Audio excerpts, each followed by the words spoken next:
record could be broken. High temperatures are going to reach 92, breaking the previous record of 90 sets in 2020.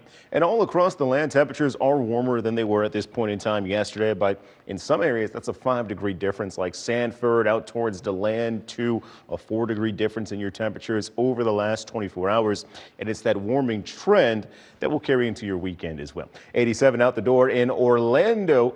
Perfect amounts of sunshine. We're back as we finish off the work week today. Elsewhere, though, you're a little bit cooler across the coast. 80 in Titusville, 78 in Melbourne and Palm Bay. So Brevard County lagging behind just a bit temperature-wise, but it'll be on the rise tomorrow as well. For tonight, though, the Charlotte Hornets are coming into town to take on your Orlando Magic. Temperatures in the upper 80s during the pregame. By the time we tip off, we'll be back in the lower 80s, but the real heat that returns this weekend, and I'll show you if it's going to stick around for the work week coming up next time I see you. The teen accused in the deadly Halloween shooting in downtown Orlando will be back in court on Monday. Court documents show Jalen Edgar had a mental health evaluation. In January, a judge delayed his trial, saying he must undergo the evaluation because he plans to use an insanity defense. Edgar is charged with killing 25-year-old Tyreek Hill and 19-year-old Tim Schmidt Jr. on Orange Avenue in 2024. Today, students, faculty, and staff at Florida State University marked 1 year since the deadly campus shooting. The FSU community in Tallahassee had a bell-ringing memorial and a moment of silence. 2 people were killed and 7 others were hurt when a gunman opened fire on campus last year. Student leaders say several memorials were planned for today, including a special concert that will serve as a vigil to honor the victims. Today, Iran declared the Strait of Hormuz is now open to all commercial ships for the remainder of the ceasefire with the U.S., which is due to end on Tuesday. President Donald Trump heralded the move, but said the current U.S. naval blockade will remain in place until our transaction with Iran is 100% complete. Now, while Iran says the continuation of the blockade would violate the ceasefire agreement and force it to reclose the critical passage. This morning, U.S. stocks surged and oil prices dropped sharply, but experts warn even if the war ends now, it could still take months to even years for oil production to recover. Restarting upstream production could take several months. Restarting refining capacity will take several months. So all of these things are lags in the pace of the recovery. After the news of the Strait's reopening, Brent crude, the global benchmark, fell 13% to $86 per barrel. Now, breaking down the current gas prices, the national average is still sitting at $4.07. Florida is higher at $4.09. Locally, the most expensive gas is found in Flagler County at $4.14. It's the most affordable in Sumter County at $4.03. In Tallahassee, the Florida House and Senate are negotiating to set up budget talks, but it doesn't seem lawmakers are close to announcing a special session on a new spending plan. Budget leaders met at the Capitol today for about an hour to consider amendments related to the current year. When talks between the two chambers stalled in March, a general mid-April timeline was given for the return, but that hasn't happened. Budget talks stalled mainly over the size of the spending plan. The House preferred a cut from the current budget and passed a $113.6 billion proposal, while the Senate passed a $115 billion plan. I think we're very close. We're getting very close on the number. There's still some differences in the specific silos. Earlier this week, Governor Ron DeSantis said crafting a budget shouldn't be that difficult. Dragging this out is certainly not advisable, and it's not something that I'm going to be amenable to, with the authority I have to force issues when it needs to be forced. A budget must be in place by July 1st, the start of the fiscal year, to avoid a partial state government shutdown. In Commitment 2026, the leading Democratic candidate for governor was in Orlando today with a message. Democrats are building momentum heading into the August and November elections. Now, we did catch up with Democratic candidate for governor David Jolly during a candidate forum at the Tiger Bay Club, Central Florida. He was joined by Democratic candidate for Florida Attorney General, former state Senator Jose Javier Rodriguez. Right now, Jolly is leading among Democrats in the latest governor's race polls, with an Emerson College poll showing him with 21% support to 10% for Orange County Mayor Jerry Demings, with more than 50% undecided. Jolly says that will change when voters zero in on his message. Tallahassee is attacking the basic investments in education and healthcare and housing, and we're a state that launched culture wars. So we're offering a different vision than what our Republican friends are doing. Now, from the Demings campaign, Jerry Demings has a record to stand on. He will continue to rigorously campaign throughout the state, articulating a strong vision for Florida that aligns with Democratic common sense and principled values. The winner of the August primary will face the Republican winner. South Florida Congressman and Trump-endorsed candidate Byron Donalds is favored by nearly half of the state's Republicans in recent polls. The message for the Magic tonight: simple, win or go home. Orlando hosts Charlotte with a shot at the playoffs on the line. The Western sports team is live at the Kia Center straight ahead. Plus, the next big test for Blue Origin. I'm West 2's Megan Moriarty. What's riding on this Sunday's launch? Tonight, millions facing severe weather threats. Flooding in Wisconsin prompting hundreds to evacuate, and now fears of a levee breach. Plus, my sit-down interview with Olympic legend Michael Phelps, the first in our new series, Great Americans, tonight on Nightly News.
There is a big launch set for this weekend from the Space Coast, and it is a big test for Blue Origin.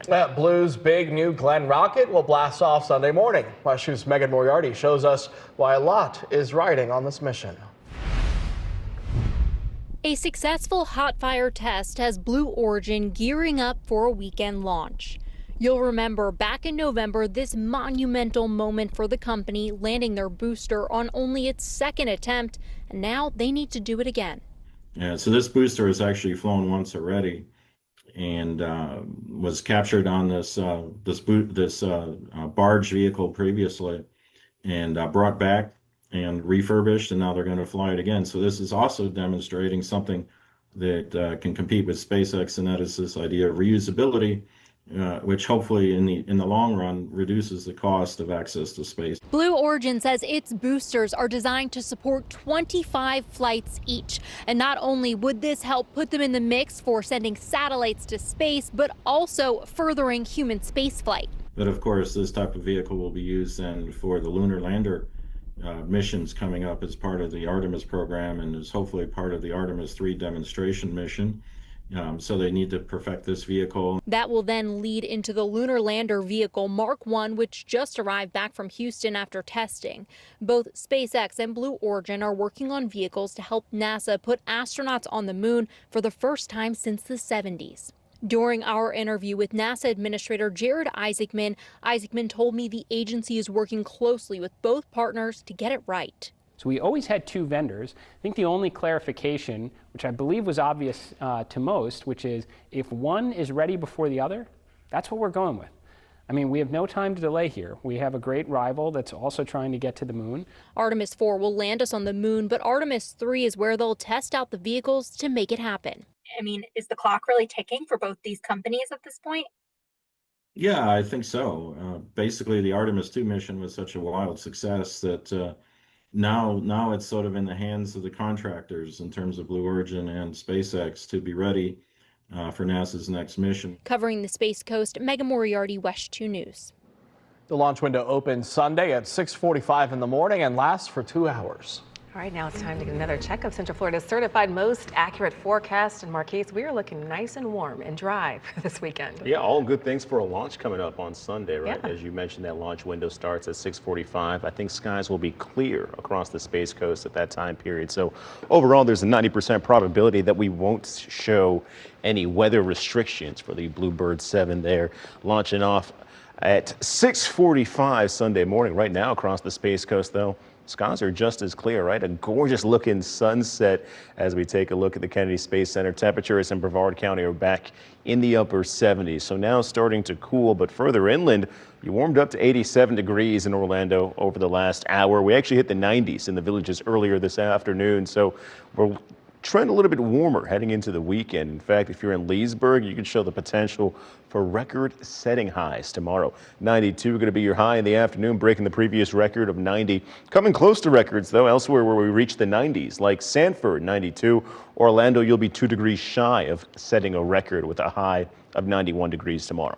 Eventually, all the warm weather has to come to an end. The good times can't last forever here in Central Florida. We'll be much more mild as we kick off the work week. In the upper air, we'll see this ridge of high pressure fall apart, and we'll open the door for a northerly influence to our wind. That'll cool you down with a cold front moving in. As for tonight, though, we do run the risk for some patchy fog. With that small breeze coming in off the shore of the Atlantic, we'll pick up the moisture needed under this system of high pressure, in which across the I-4 corridor, we can see visibility restrictions dropping below a statute mile. So pretty patchy fog to start off the morning. Nevertheless, though, temperatures overnight, those should stall anywhere between 60 and 72 degrees. Most of us will show clear skies for the large majority of the night, but we may start off the morning with a few extra clouds, especially along the coast. Inland, though, nothing but sunshine coming your way throughout the afternoon on Saturday, and that means highs will climb just a bit higher than they have been in previous days. We'll say hello to the 90s, making for a phenomenal pool forecast. Your beach and boating forecast will be even better. Early in the work week, we were battling high surf and also dangerous rip current conditions. None of those in the forecast for the weekend. The rip current risk will be moderate, and your surf conditions, the waves close to the shoreline, those are very manageable, 1 to 2 foot conditions with water temperatures in the lower 70s.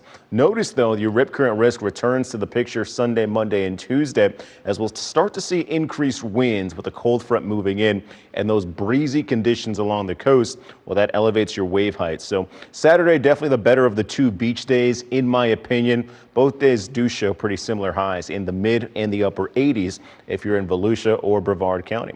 So as we move across the weekend, increased clouds are back on Sunday, and we will see this cold front moving in from the north. Much more of a feature in your forecast on Monday that'll decrease your temperature. So as you conclude the weekend, highs are back in the upper 80s, low 90s. Small chance for a few coastal showers Monday. Bigger takeaway, of course, will be that temperature shift taking place as temps fall from the lower 90s on Sunday to the upper 70s on Monday. So altogether, your 7-day certified most accurate forecast shapes up like this. Near record heat Saturday and Sunday, highs in the low 90s inland, but we stumble all the way to the 70s as we kick off your work week. We'll be back towards seasonal conditions though Thursday and Friday with highs in the low and the mid 80s.